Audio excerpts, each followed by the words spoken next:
Do you understand? So it is a man's major love language is respect. Talk to him respectfully. It will always open his heart.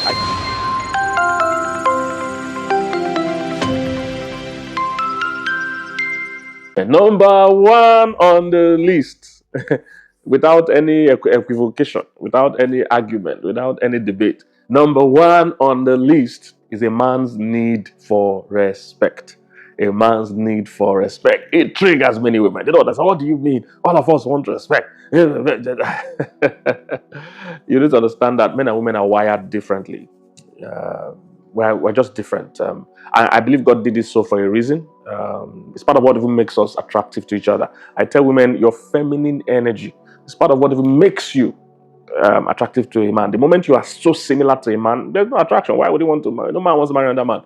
No man wants to hang out with another man in that regard. All right. So your feminine energy, which is your difference, it's one of the things that makes you attractive. So don't try to lose it. Don't try to be like a man. Stop trying to, argue and all that men and women are the same. We're not. We can never be. And this basic biology. I think when people miss their biology class, basic biology tells you that. But people argue. So basic biology tells you that. Basic psychology tells you that. Even the hormones that flow in the man and woman are different. So how would you think they will now react the same way to things?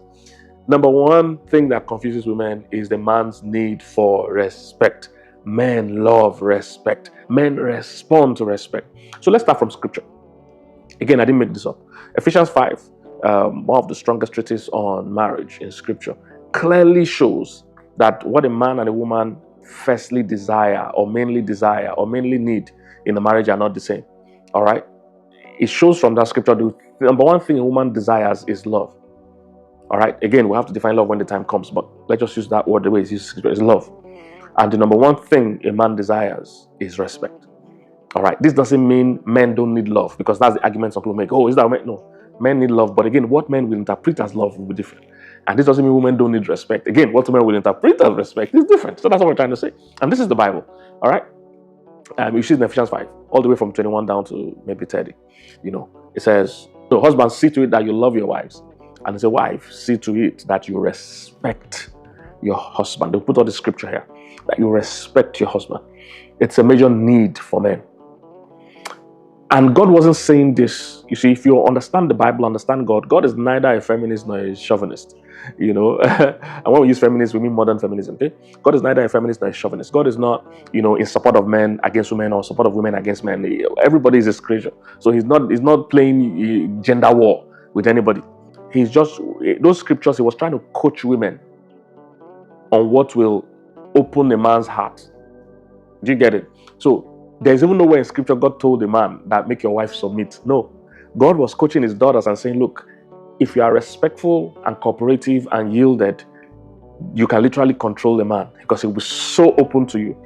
But women don't get that. Women think I can get a man to do what I want by confronting, by fighting. It never gets the best results.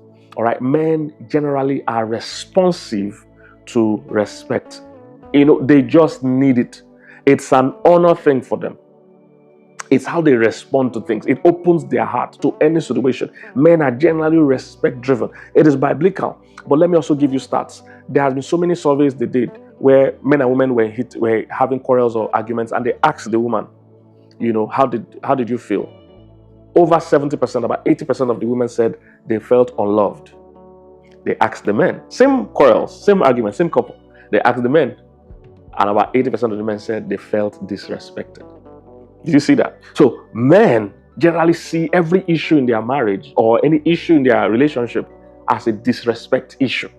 As a counselor for about 30 years, and I've counseled countless thousands of couples probably in this 30-year practice, 99% of the time, and I'm not making this up, all right? Okay, let's say 98% of the time. When he asks the man to summarize the issue in their marriage, he goes straight for one thing. She doesn't respect me. That's all he says. If you ask the woman, what's the issue in this marriage? She will say, he doesn't love me. All right? So we can't make this up. This is real fact. Every issue is a disrespect issue for a man. All right? He wants to be respected. I think it's because in a man's life, almost every other place he fights, for honor and respect. But one of the things that will make him endeared to a woman is respect. For some reason. for some reason, is respect. I think somehow men are wired egotistically. We just have a higher ego. Do you understand? So it is a man's major love language is respect. Talk to him respectfully. It will always open his heart. And a few tips on how to respect a man. Number one, don't talk over him. So women, because your own words, women think faster, talk faster, process faster. So usually in an argument or a discussion, the woman can process faster. The man thinks deeper but slower and generally doesn't have as much words. All right? So don't talk over him. Don't talk down at him. Don't look down at him. Don't overshadow him. Don't be too aggressive. Don't be too forward. All right? Seek his advice. Seek his leadership when you can. All right? Attitude. The attitude you're using to say what you say is more important than what you're saying. The attitude. The timing. All right? You must first respect him. The moment you don't respect him in your mind, all your actions will be wrong. But the moment you respect him first, you place him in the right place in your mind, you'll find out all your actions will be right. The same thing your boss, your pastor, your king, your leader, your father will do, and you react appropriately. The moment your husband does it, you wash him down, you talk down at him, you are rude, you give attitude and all those things. Disrespect. One of a man's major need is respect. Women struggle to comprehend it. Another thing is your timing, the timing when you talk to him. Your attitude, the timing, then choice of words. What does timing mean? There's a right time to have certain discussions. Not when he's coming back from work, he's tired. He needs some time to first, to refresh. He doesn't need any other. He just finished carrying load. He doesn't need any other weight to be added to him. He wants a relaxing time, a tuning time. Find the right timing to have certain discussions. Don't call him and say we need to talk. That stresses any man out. Every man in the world, we need to talk. What has happened again? He will avoid you. No, when you need to talk, just talk. But make sure the timing is right. Don't book appointment to talk. Just talk. But make sure it's the right timing.